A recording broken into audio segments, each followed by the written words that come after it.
The thing you have to understand about self-awareness is that self-awareness is not interested in whether you feel good or not. In fact, this is exactly why so many of us are not actually self-aware.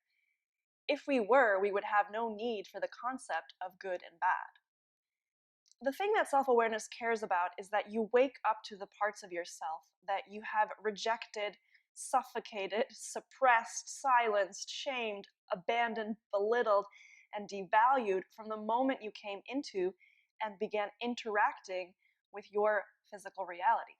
In other words, this life. Feeling good is exactly what you have been trying to accomplish by coping with this physical reality. Feeling good is what you have built your identity upon. Let me explain this a little bit further. A child who is conditioned that their needs are wrong or bad learns to suppress that need in favor of the love they get in return for being a good girl or boy. That child grows up perceiving that in order to be loved or essentially to feel good, they must do what they are told. They create separation within themselves. In other words, they split into two versions of themselves. The part that desperately wants to be loved and to feel good, and the part that is rejected or deemed unacceptable. Naturally, they integrate into their sense of self only the part of them that is rewarded with that love or feel-good emotion. This becomes their identity. This is evident in the many, and I mean many, adults today who feel stuck in careers or lives they detest and who furthermore feel completely powerless to change their situation. The stuckness is a construct of this split. The subconscious mind is having an eternal conversation with itself that goes something like, if I stay, I will be loved, it is safe and comfortable. If I go for what I want, people won't like me. I might fail. I cannot have what I want. I will feel bad. The mind is so tortured by this split that eventually the body also becomes poisoned by the dissonance and reacts with illness, chronic tension, and pain. Most of the time, people who have been silencing their authentic selves for so long become so disconnected from that voice that they don't even know what they desire anymore. Yet the gap between the two aspects of themselves is so big that this torture is getting hard to ignore. They find themselves at a point in life desperately trying to close that gap by searching for their passion, true calling, or gift to the world, and they cannot figure out what it is. This further perpetuates their belief that they will fail, must be wrong, are not good enough, or not special, and so continues this version of hell on earth. What I want you to understand about self-awareness is that the only thing it cares about is reintegrating all of those aspects of yourself that you have disconnected from. The ultimate goal or purpose of self-awareness is to bring all of those separated pieces of you together again, so that you can experience the wholeness of who you are and feel loved for the whole of you. All of us, myself included, spend our lives seeking this wholeness from our relationships, jobs, hobbies, or any number of external sources. Our life choices, actions, and pursuits are greatly influenced by our unresolved traumas. So here's a bomb I have to drop on you. Looking for the answer outside of yourself is futile. Now, I do not mean that there is no point to relationships, careers, or the hobbies that you pursue. On the contrary, those parts of your physical reality serve an enormous purpose. They mirror back to you exactly what it is that you have separated from within yourself.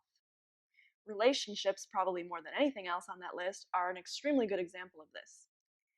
If you are in a relationship that makes you feel as though you are unseen, unheard, or cannot express yourself, ask yourself the question, what parts of myself am I rejecting, dismissing, or silencing? If I am not accepting those parts within myself, how can I expect the other to allow, accept, and love those parts? Here's an example from my own personal relationship hell.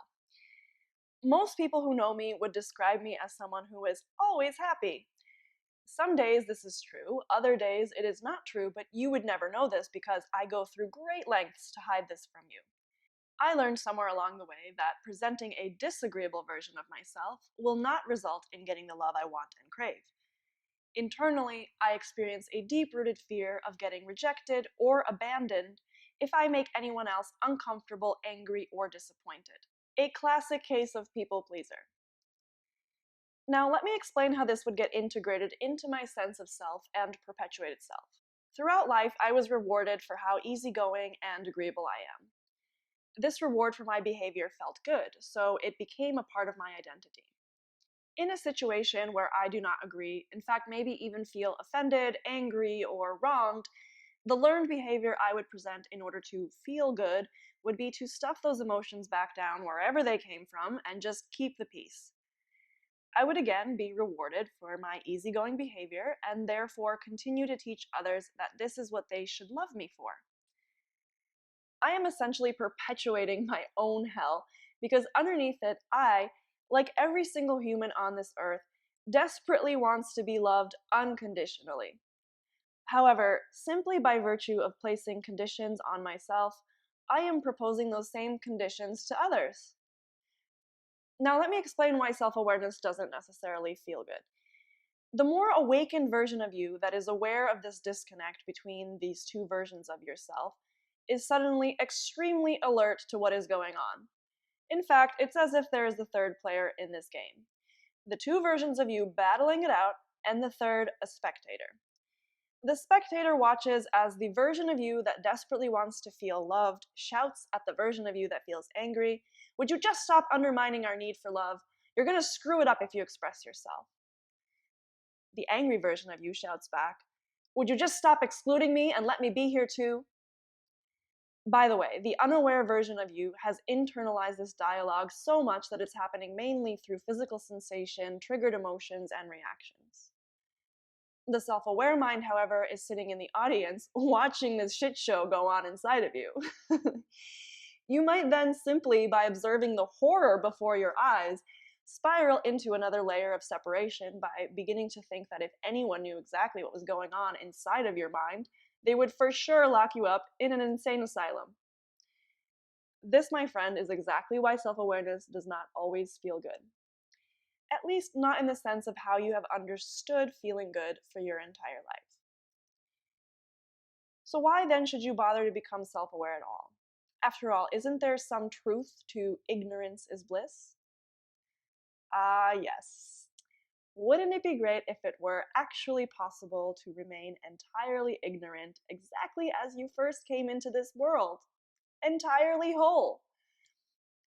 This reminds me of a conversation I had with a student back when I was teaching tango. He was a nice dancer, moving up the ladder towards an intermediate level of dancing, when all of a sudden his motivation to continue learning became practically non-existent. When I asked him what happened, he told me that when he looks at the better dancers, they all seem miserable because they are not satisfied with the majority of dancers in the room, and they spend the evening sitting out. He, on the other hand, is happy dancing with most people in the room, and is rarely rejected when he invites others to dance. So why would he want to get any better if getting better means feeling miserable and only enjoying a handful of dancers in the room? Now, I get this. Being one of few dancers in the room who possesses enough skill to express the complexity of the dance with a partner who is an equal match can be a very lonely experience. If you're not a dancer, insert any activity such as a sport in which you've developed a great skill, and tell me it's not a lonely place to be once you've reached the top. But this could be a whole other topic of discussion. What you have to understand is that reaching a point of dissatisfaction is inevitable when you continue to spend your time dancing or doing whatever that activity is. Now, let's be honest. This dissatisfaction actually does serve you because it motivates you to improve by moving away from the dissatisfaction and towards a new expression of satisfaction. The same is true for continuing to live your life and having experiences. Experiences, even the difficult and unwanted, give rise to new self-awareness and therefore to new desires. It is a natural progression of life, even if you seem to be experiencing the same circumstance over and over again. In fact, especially if you experience the same experience over and over again. What I mean by that is that life will throw the same experience at you until you get whatever lesson it was trying to teach you. Take someone who experiences over and over again a relationship circumstance in which they get dumped. At first, this person might just move on to the next partner and the next one and the next one, until eventually this person begins to ask themselves, what am I doing wrong? This is a new awareness that did not occur before. Most likely, the previous perception was that the other was doing something wrong. And yes, there are a great many circumstances in which the other has done something that we deem bad or wrong, and it is a good thing that our internal compass has told the universe to get you the hell out of that relationship. Now, this new awareness might also be painful because all of a sudden, this person realizes that placing the blame on the other or on the circumstance hasn't actually led the person to experiencing a different circumstance. So it forces the person to look within and wake up to the disconnect occurring inside themselves. This means going through the painful process of acknowledging that it is their own behavior or thoughts that have continued to attract the same circumstance into their experience. Now, this may seem self-deprecating and as though it would continue to reinforce the I'm not good enough syndrome that so many of us are plagued with. But I would argue that awakening to this is actually extremely self-empowering. Why? Because it is with this new awareness that your journey of reconciling the separated aspects of yourself begins. You begin the journey of accepting yourself as you truly are and of following what actually feels good.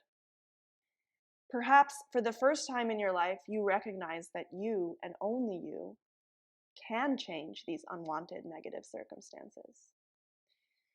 By becoming self-aware, you might actually stand a chance at bridging the gap between your separated selves and move in the direction of freedom, as opposed to putting in an extreme amount of effort towards making yourself feel good by suppressing, denying, deflecting, projecting, or adopting whatever coping mechanism is your personal favorite.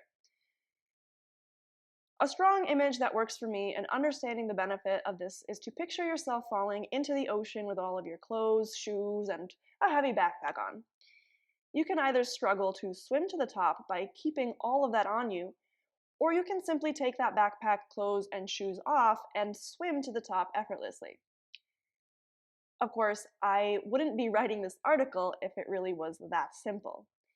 It does also take work and commitment, but unlike your coping mechanisms, you might actually begin to feel lighter as you take another layer off and begin to accept and love the wholeness of who you are. Thank you for listening. Have a great day.